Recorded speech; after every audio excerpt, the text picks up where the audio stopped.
Magandang araw at magandang buhay. Lalong nauna sa ating mga minamahal na mga senior citizens. By the way, ako po pala si Roel Minosatanyo. At sa araw po na ito, hayaan niyong ihatid ko at ipahayag ang magandang balita na para po sa inyo. Attention sa lahat ng ating mga senior citizens. Social Pension Payout Schedule, October 28, 2025. Ang mga impormasyon na inyo makukuha ngayon, una, ang mga lugar kung saan may magaganap na payout sa social pension for indigent senior citizens. Pangalawa, saan ba ang payout venue? Pangatlo, sa anong oras ba ang inyong payout? Pang-apat, ano ba ang mga kumpletong requirements? Panglima, ano ba ang mga dapat pa ninyong malaman patungkol po sa inyong pong payout sa social pension for indigent senior citizens. Inaanyayahan kita na tapusin mo ang video na to hanggang sa dulo nang sa gayon makuha mo ang punto ng video kong ito. At kung ikaw ay bago pa lang sa aking YouTube channel at gusto mo ang ganitong content na pinag-uusapan ang payout ng ating mga senior citizens, ang mga balita patungkol sa mga benepisyo ng ating mga senior citizens at iba pang mga bagay patungkol sa ating mga senior citizens, ay subscribe mo na ang aking YouTube channel dahil araw-araw po akong nag-upload ng mga informative contents para po sa ating mga minamahal na senior citizens. At makakaasa kayong lehitimo or legit ang aking ina-upload na mga vlog. At i-bell notification mo na para maging updated ka sa mga videos na i-upload ko pa dito sa aking YouTube channel. At sa panahon ito, hindi ko na papatagalin pa, pakinggan ninyo ang lahat ng detalye. Let's go! Una po sa ating listahan ay ang Barangay Katalunan Pequeño sa Davao City. Ito po ang kumpletong detalye ng kanilang payout sa social pension for indigent senior citizens at atin po itong basahin. Sabi po dito, ang payout nila ay magaganap sa Barangay Gymnasium, Mapalad mula alas 8 ng umaga hanggang alas 2 po ng hapon. Sa Mibantang Covered Court, meron pong magaganap na payout sa alauna ng hapon sa October 28, 2025. Sa October 28, 2024, sa umaga, alas 8:30 hanggang alas 11:30 ng umaga, ang payout venue is Barangay Durian Covered Court, ang Barangay Matupe, Barangay Durian, Barangay Kabuling. Sa alas 11 hanggang alas 9 hanggang alas 11 ng umaga, sa Barangay Kayaga Covered Court, sa Barangay Kalanggangan, Barangay Kayaga, Barangay San Jose, at sa hapon naman sa alauna hanggang alas 4 ng hapon, ang venue ay sa Namnam Covered Court, sa Barangay Namnam, Barangay Santo Domingo, Barangay Bunakaw at Barangay Magkalungay. Sa Dangkagan, Bukidnon, meron po magaganap na payout sa social pension for indigent senior citizens at ito po ang kumpletong detalye.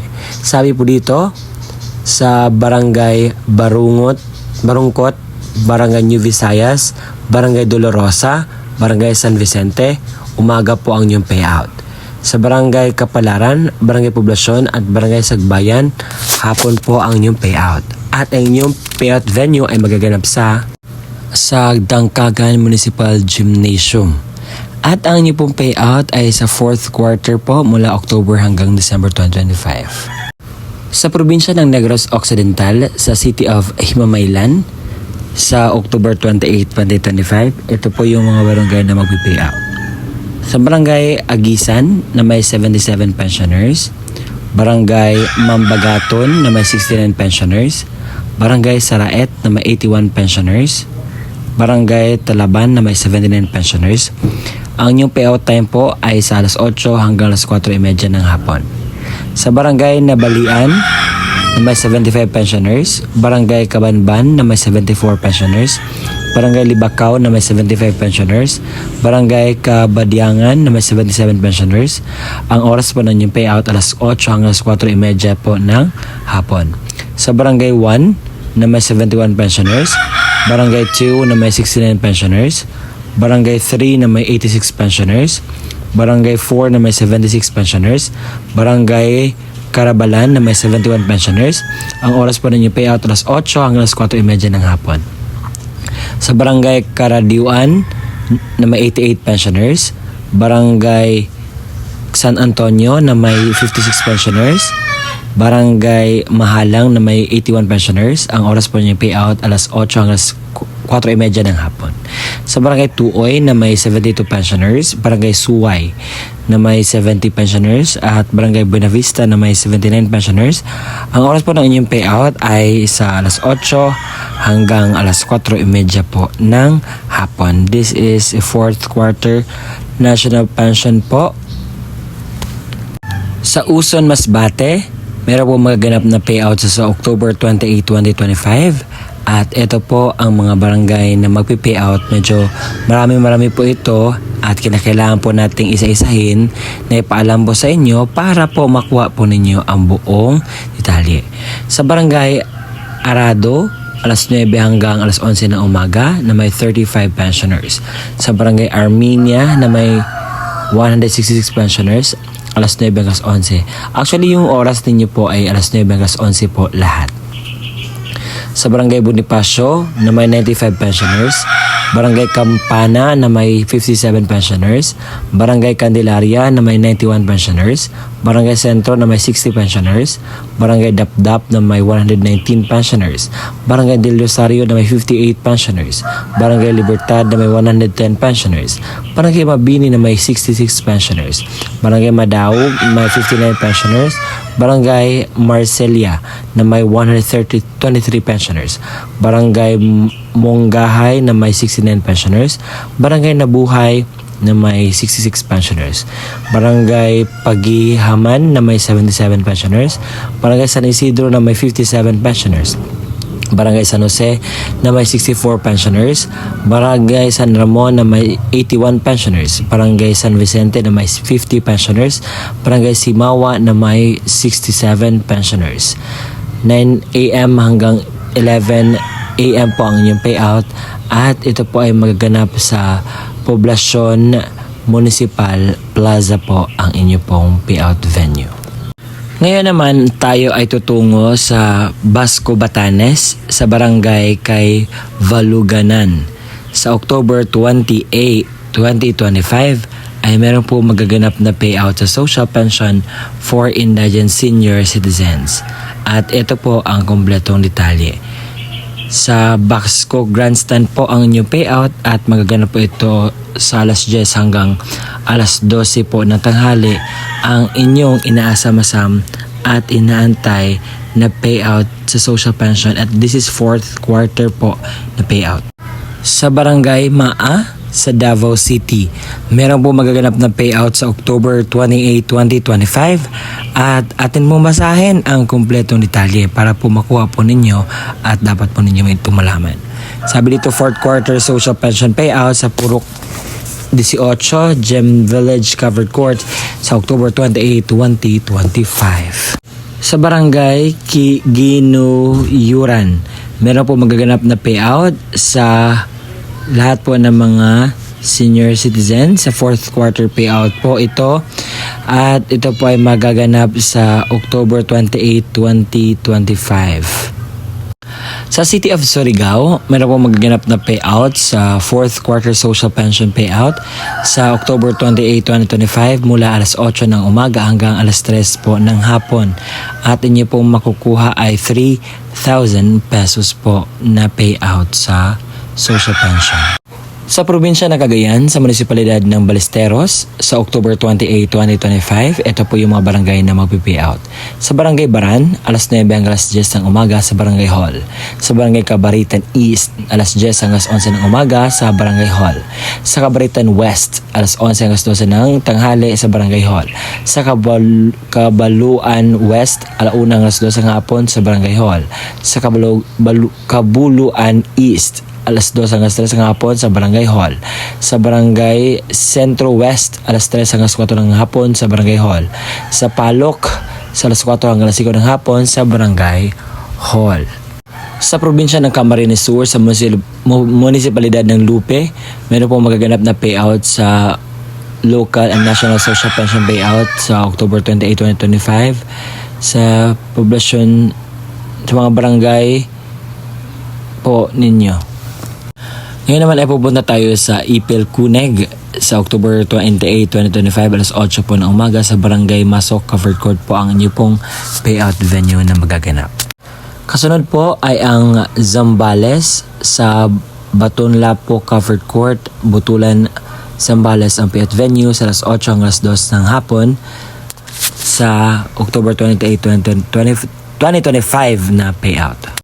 Sa Barangay Santa Rosa, sa Bayumbong, Nueva Vizcaya, meron po magaganap na payout sa social pension for indigent senior citizens at kinakailangan po itong basahin at ipalam sa inyo ang mga barangay na mag-payout po. Ito po ang patunay.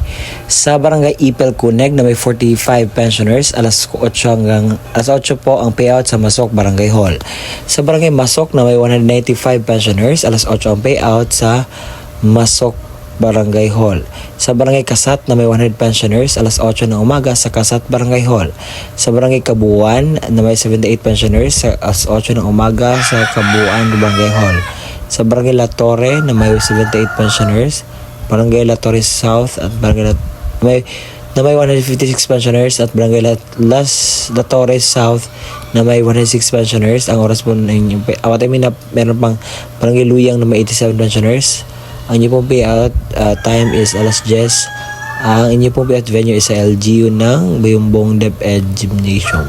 Sa Barangay Vista Agre na may 182 pensioners, Barangay Santa Rosa na may 91 pensioners, Barangay Don Mariano Marcos na may 89 pensioners, at alas 2 po ang inyo pong payout sa LGU po ng Bayumbong DepEd Gymnasium.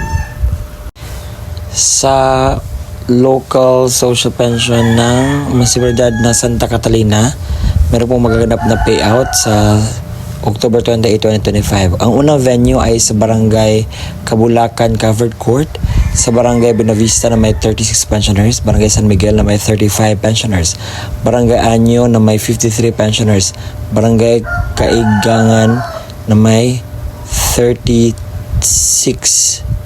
pensioners, Barangay Mansa Guyumayon na may 36 pensioners, Barangay Santo Rosario 21 pensioners, Barangay Obat na may 56 pensioners, Barangay Kabulacan na may 56 pensioners. Sa pangalawang pet venue sa Barangay Poblacion Covered Court, ang Barangay San Jose na may 52 pensioners, Barangay Caranoche na may 80 na pensioners, Barangay Poblacion na may 240 pensioners. Sa pangatlong pet venue sa Barangay Kawitan Covered Court, sa Barangay Talalak na may 65 pensioners, Barangay Nagbinlod 49 pensioners, Barangay Manalungon na may 134 pensioners, Barangay Alagilan na may 71 pensioners, at Barangay Kawitan na may 103 pensioners. Sa pangapat na lugar, sa Barangay Nagbalaye Covered Court, ang Barangay Fatima na may 51 pensioners, Barangay San Pedro na may 54 pensioners, Barangay Milagrosa na may 51 pensioners, Barangay San Francisco na may 114 pensioners, Barangay Mabuhay na may 51 pensioners, Barangay Nagbalaye na may 60 pensioners. Sa City of Iligan, sa Barangay Del Carmen, Iligan City, meron po magaganap na payout sa indigent pensioners sa October 28, 2025. Magandang araw sa mga senior citizens sa Barangay Mambaid. Meron pong meeting sa alas 2 ng hapon sa October 28, 2025. Pupunta po kayo sa Barangay Multipurpose Hall. At yun po ang kumpletong balita patungkol po sa magaganap na payout sa social pension for indigent senior citizens sa October 28, 2025. Kaya naman, kunin niyo po lahat ng mga detalye. Sa mga nagsasabi, sir, fake news ka po, hindi ka po totoo. Ang social pension for indigent senior citizens po ay isang ganap na batas para po sa mga senior citizens. Ito ay binigay sa ating ng mga gobyerno, sa ating gobyerno para po matustusan ang mga frail, sakitin at mga nangangailangan talaga ng mga senior citizens. Kayo, mga nasabing fake news, ewan ko sa inyo, paano ba kayo pasahin? Paano ba kayo ma-educate kung close-minded kayo? ito po ay totoo. Sa mga nagtatanong, sir, bakit hindi po kasali ang aming lugar? So, ang pwede pong gagawin ninyo ay pumunta kayo sa pinakamalapit na lugar sa inyo at tanungin at alamin kung ano ba ang dapat ninyong malaman sa inyong social pension for indigent senior citizens na payout. At alam ko, nag-aantay kayo sa requirements. Ito na po, babasahin ko na lahat para po mas clear sa atin at kasi may policy social pension na no requirements or documents, no payout. Kaya ipaparinig ko na. Let's go. For indigent senior citizens. Kung senior citizens or benepisyaryo ang kukuha ng kanyang payout, isang malinaw na photocopy or Xerox ng senior citizens ID na mayroong 3 original na pirma or thumb mark katulad sa ID ng senior citizens. Paalala, panatiling presentable ang mga dokumento, ilagay sa plastic envelope nang iwasang magusot. Huwag bilutin ang mga papel at siguraduhin pareho ang pirma o thumb mark base sa senior citizens. Kung authorized representative ng senior citizens or beneficiaryo ang kukuha ng pensyon, isang malinaw na photocopy ng ID ng senior citizens at lagyan na 3 original na pirma o thumb mark katulad ng nasa ID ng senior citizens. Authorization letter na nagmumula sa MSWDO, CSWDO at OSCA na mayroong original na pirma na MSWDO, OSCA, senior citizens at authorized representative. Isang malinaw na photocopy ng government-issued ID gaya ng SSS, updated PhilHealth ID, Barangay ID, UMID, Voters ID, updated voter certification, updated police clearance ng authorized representative at lagyan na 3 original na pirma o thumb mark katulad ng ipapakitang ID. Paalala, siguraduhin pareho ang lagda at thumb mark ng senior citizen, beneficiaryo at authorized representative base sa kopya ng government-issued ID na presenta. Komplituhin ang mga hinihinging lagda at thumb mark sa authorized letter, iwasang magusot at huwag bilutin ang mga dokumento. Kung namatay na ang beneficiaryo, isang malinaw na Xerox ng ID ng pensioners, warranty letter na nagmula sa MSWDO, CSWDO o OSCA na may pirma ng MSWDO. Xerox ng death certificate ng beneficiaryo na mayroong serial number. Isang malinaw na photocopy ng government-issued ID gaya ng SSS, updated PhilHealth ID, updated Barangay ID, UMID Voters ID, updated voter certification, at updated police clearance ng authorized representative at lagyan ng 3 original na pirma o thumb mark katulad ng pinapakitang ID. Paalala, kompletuhin ang mga hinihinging lagda o thumb mark sa warranty letter at iwasang maggusot at huwag bilutin ang mga dokumento. Kung wala ang death certificate, kinakailangan ng certificate mula sa MSWDO, CSWDO na nakasaad ng pagpatunay na ang beneficiaryo ay patay na at kasalukuyang inasikaso ang death certificate. Huwag kalimutang magdala ng inyong ballpen na itim, payong at saka tubig. At kung meron na doon na po kayo sa payout, kinakailangan niyo pong gawin ito. Kinakailangan kumain muna kayo before pupunta sa payout. Magdala ng sariling ballpen, inumin at gamot kung kinakailangan.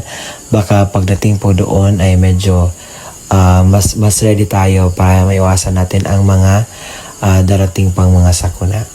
At ang gagawin niyo po is magpila po, sumunod sa mga alituntunin ng payout. At yun po. At yun po ang kumpletong detalye na ating nalalaman ngayon. Maraming salamat po sa walang sawang pagsusuporta, panonood po sa ating mga ina-upload na vlogs. Umabot na po tayo sa 70,000 subscribers. Maraming salamat po and God bless us all. Gawin natin 100K. Kaya ba? Salamat!